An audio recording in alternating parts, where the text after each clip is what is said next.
What's up, guys? Guess what we're doing today? Talking transfers. Alright, since this is our first episode, I'll talk about the big boy, Paul Pogba, the French international from Juventus. Now, I'm personally a huge fan of Pogba. I've seen him play for France, for Juventus, in the Champions League, and Serie A, and he can do it all. He can play a holding spot. He can play, more centrally. He can get forward. We've all seen his offensive ability, his dribbling, his shooting. Is it time for him to leave, though? That's the question. My personal opinion is I would love for him to stay. I think his story at Juventus could be great. He could be, on I don't want to say Zidane, but on that level. But if he comes to a place like Barcelona, Real Madrid, he's just going to kind of fit in. And I don't think he's that kind of guy. You can kind of tell from his body motion and the way he acts and the way he dresses and stuff. He needs the spotlight. And then there's teams like Manchester City where I think he would do well at, but, it's Manchester City. And one of the things I hate about football these days is the financial takeovers that happen at places like Manchester City, PSG, Chelsea, which creates these super teams that go out and they kind of ruin it. 10 years ago, who was Manchester City? A little side note, but my thing with Pogba, where I think he's going to end up, unfortunately, I think he is going to end up at Manchester City. Their midfield's aging. Yaya Toure isn't the player he used to be. So I really honestly do think that Paul Pogba is a Manchester City player next year, alongside Sterling, alongside, whoever else they sign. So, next topic today. English international, Raheem Sterling. Now, I have a huge problem with this situation to begin with. First of all, Raheem Sterling thinks he's a lot better than what he is. And if you saw him play last year compared to this year, he didn't do anything this year. Nothing. I saw him play pretty pathetic. I would rather have, people like Walcott, Chamberlain, Townsend from Tottenham before Sterling right now, to be honest. But the thing is, he thinks he's on another level than those, that group of players, but he's not. He played amazing last year because Liverpool had Suarez and Sturridge healthy, and they created, open spaces for him galore.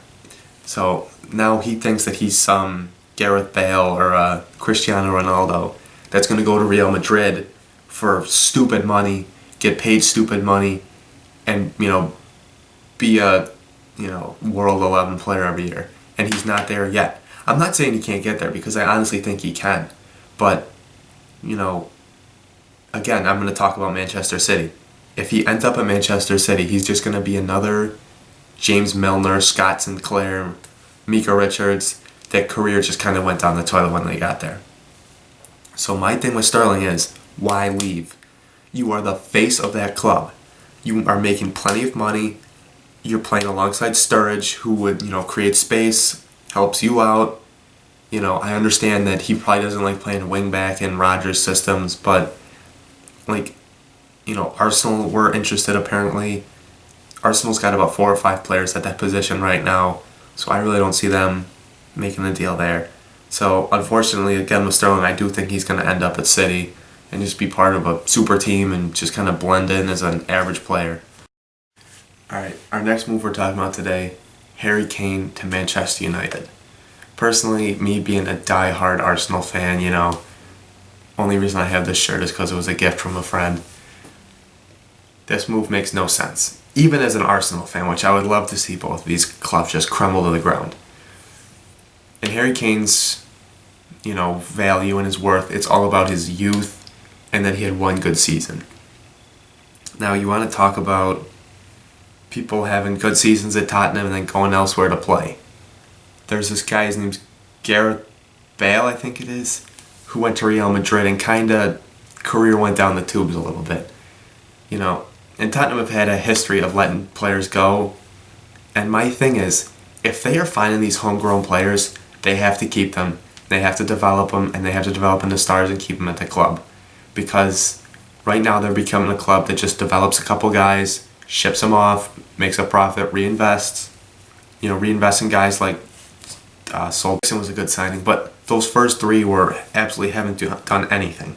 But they have guys that come in, Bale, Kane, Modric, Van der Vaart, who come in and they play amazing. Like, they're great players, but they don't do anything for Tottenham in the future because they go ahead and they sell him. My thing is, you have to keep Harry Kane. If I'm Tottenham, if I'm that Pochettino guy, I don't know how to say his last name because I can't stand him, but you have to hang on to him. I don't care if Manchester United pays you 100 million, 150 million, whatever it is, you have to keep Kane at the club for two reasons. You have to show that you can hang on to stars and you can be with the big boys. Two, apparently he's a loyal Tottenham fan. At least that's what their fans say and think. But that's just my opinion. But you have to keep loyal players around. Players like Messi, never leaving Barcelona. One club guys. He needs to be a one club guy for Tottenham for them to succeed in the future.